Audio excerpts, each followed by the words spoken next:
Okay, so for my friend, this is the Death of a Unicorn review. Um the thing is, it feels when I'm watching this movie, and I can't be the only person thinking it. They must have at some point did this on purpose. But it feels like the core of this movie is a bunch of it's a bunch of Jurassic Park moments and Jurassic World moments just put into a ball, and the ball is like has a unicorn themed covering over it, and that's the present. But the present is placed into a box, and the box is pretty much a bunch of Dr. Ian Malcolm quotes. You know, Dr. Ian Malcolm from Jurassic Park 1, the Jeff Goldblum character. The character Jeff Goldblum played Dr. Ian Malcolm. Is all of his quotes is basically the overarching theme of the movie. And the movie is just like it's unicorn themed. It's unicorn themed with the overarching theme of Dr. Ian Malcolm quotes, but it feels like I'm looking at a bunch of Jurassic Park and Jurassic World moments, but instead of dinosaurs, it's unicorns. If any of that makes sense, but I can't be the only one that was seeing this. It was a bunch of parallels between this movie and the Jurassic Park movie. Well, the plot basically is the Paul Rudd character is the stepfather of the Jenna Ortega character, and they're on up to like this weekend retreat with this pharmaceutical company CEO that is like on his deathbed.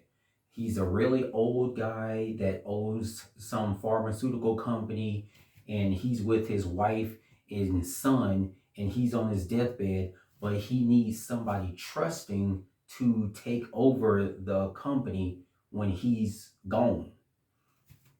So on the way up there, the stepdad, Paul Rudd and Jenna Ortega, they're getting into an argument, and as they're getting into an argument and they're distracted, they hit a unicorn, and they go to check on the unicorn. Jenna Ortega touches the horn, has some kind of vision thing, and I mean, Paul Rudd doesn't know she's having this vision, so he gets a tire iron and bashes the unicorn's head in, and blood spurting everywhere.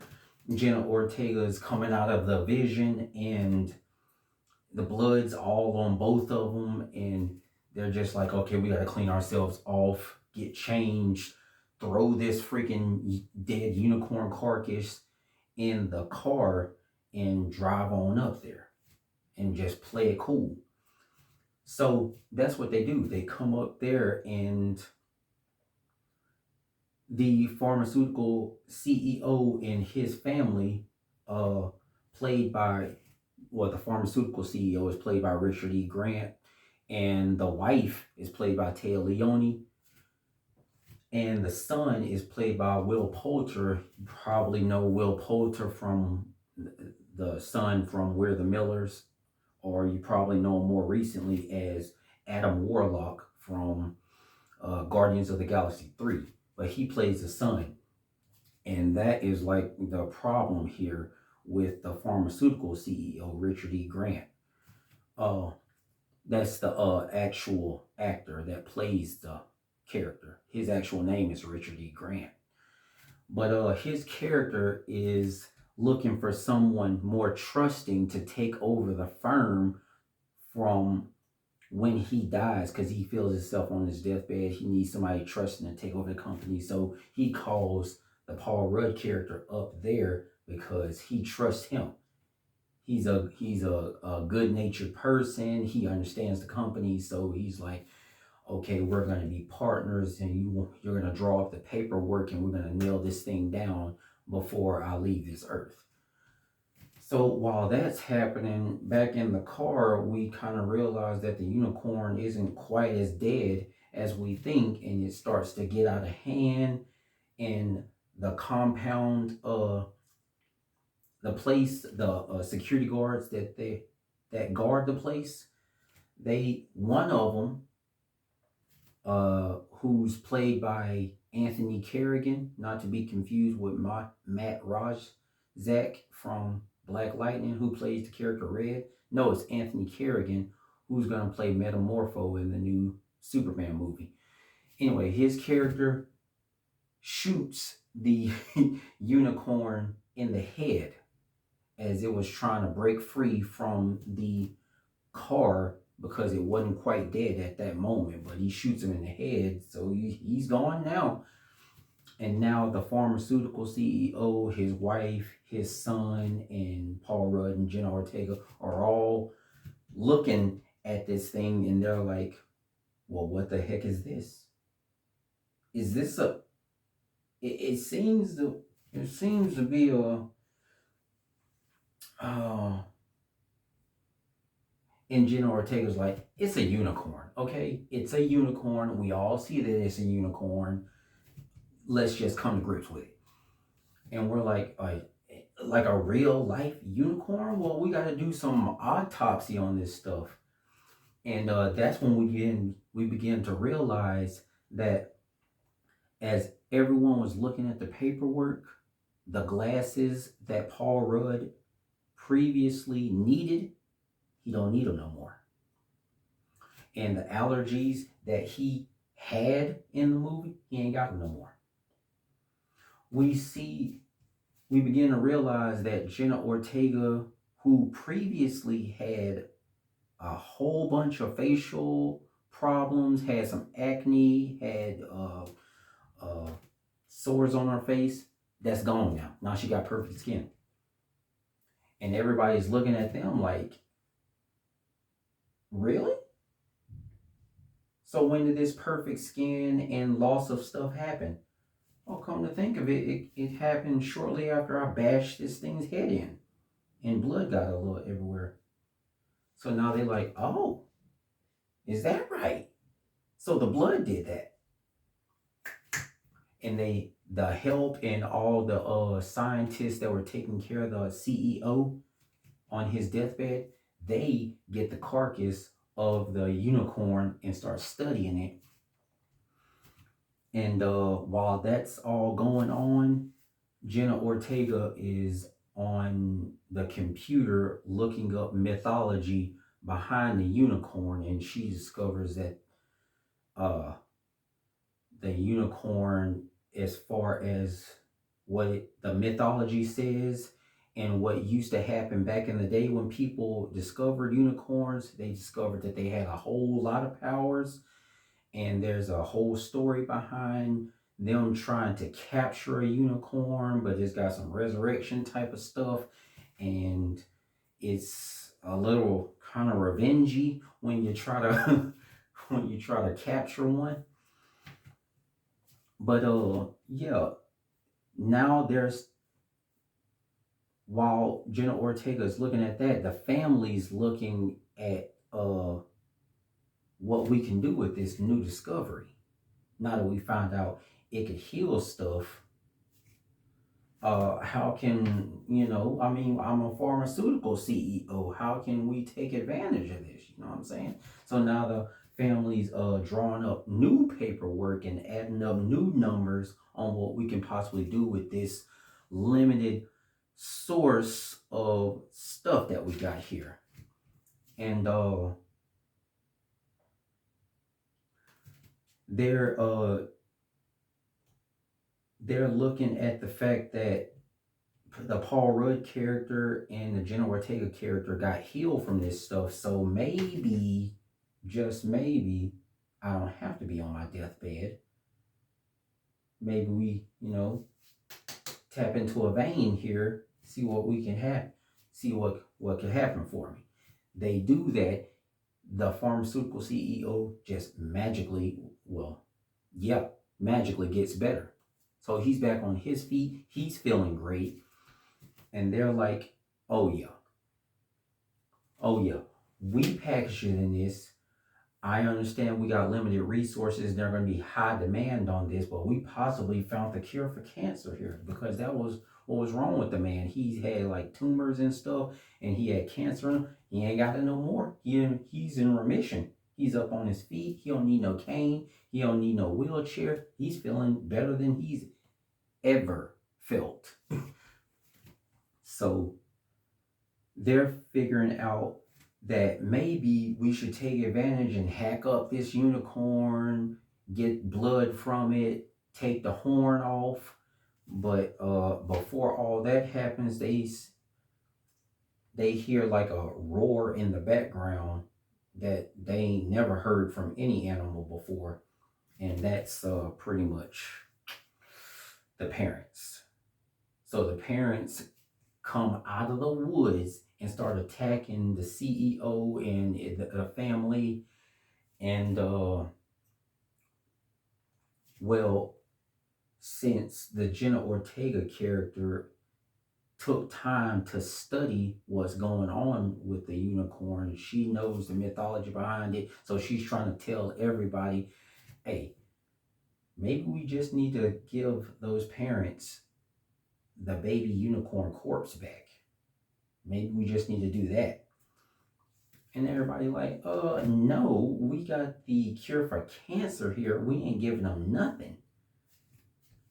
But, a couple deaths later,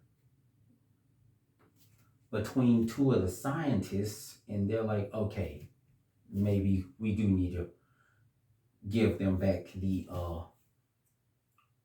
baby.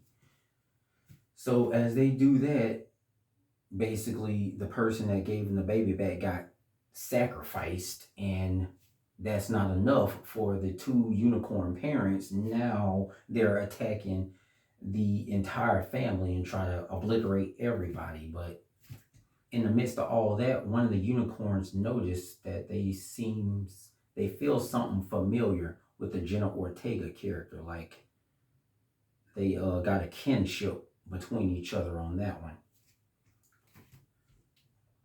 So anyway, after that, they attack the whole family. They get into the house somehow, and the family is forced to go outside and defend themselves.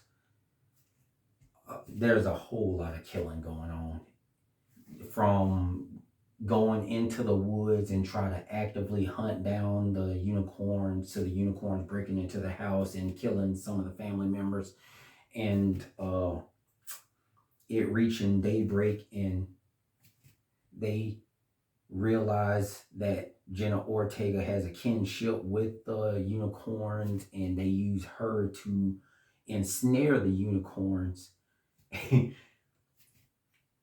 But in the last moments, the Paul Rudd character has a conflict with his conscience, and he starts to agree with his stepdaughter, and he messes up. They capture the whole unicorn plans, and the unicorns get free and enact their revenge. And that's basically the movie. I mean, there's a little bit of there's a whole lot of dead bodies around, and the cops come and they're like, y'all the only ones alive. There's a lot of dead bodies around. Who you finna blame it on? And they can't very well say it was unicorns. Who gonna believe it? But that's pretty much the movie. But here's the thing. There are so many similarities between this movie and all those Jurassic Park movies. There is a part in the movie where the two parent unicorns are chasing after Paul Rudd, and Paul Rudd's running in slow-mo. He has the thing that the unicorns are asking for. They desperately trying to get this item back from Paul Rudd, and he's running, in slow motion with the unicorns coming back, uh, running behind them, just like in the movie Jurassic World, except Paul Rudd's, the redhead in the movie, and he's not really carrying a flare in his hand, and that's not a Tyrannosaurus in the background, but it's pretty much scene for scene from Jurassic World. You'll see it in the movie once you watch it. And then there's one moment in the movie where one of the security people with the gun, who's in charge of security and protecting the CEO. I mean, the lady's pretty much Muldoon. She's pretty much Muldoon from Jurassic Park 1. And she even gets bit in the shoulder and rung up and started getting shook and dragged off into like some space. And she even says, "Shoot her, shoot her." And I'm like, what? I mean, I can't be the only person that's hearing this. The lady says, "Shoot her" twice, which is exactly what they said in Jurassic Park 1. And then there is the point where they try to return the baby unicorn, and the two parent unicorns take an end of that person who returned and just ripped her apart, which is exactly what happened in the movie Jurassic Park: The Lost World, where they tried to return the baby Tyrannosaurus Rex to its parents, and the two parents like bite in half one of the people in the movie. I mean, it's almost scene for scene. And then there is the fact that the pharmaceutical CEO, I forget his name in the movie, but that's not important. He's a pharmaceutical CEO played by Richard E. Grant. Pharmaceutical CEO, Richard E. Grant. I mean, we could stretch it to mean doctor. He's a pharmaceutical CEO. So we could stretch it to mean doctor. Basically, Dr. Richard E. Grant, Dr. Grant, Jurassic Park 1. I can't be the only person that's seeing it. I'm not the only person that's seeing it. Oh man, what else? What else? Pretty in the whole movie is basically a warning of discovery and trying to mess with things that you don't understand. It's basically Dr. Malcolm quotes pressed onto a unicorn movie. What did he say? What did he say? What exactly was the quote? He said, "You didn't earn the knowledge for yourself, so you don't take any responsibility." And that's pretty much what happened in the movie. They didn't know anything about these unicorns. Jenna Ortega had to search for the information herself. They didn't know anything about healing properties or what the horn does, how it affects people, how they act, how their body is, what kind of magic's inside. They didn't know. But once they came upon that discovery, they just ran with it. And which brings me to the other Dr. Ian Malcolm quote. He says, "And before you even knew what you had, you patented it, you packaged it, and now you're selling it. You're selling it." Which is pretty much what they did in the movie. They found out that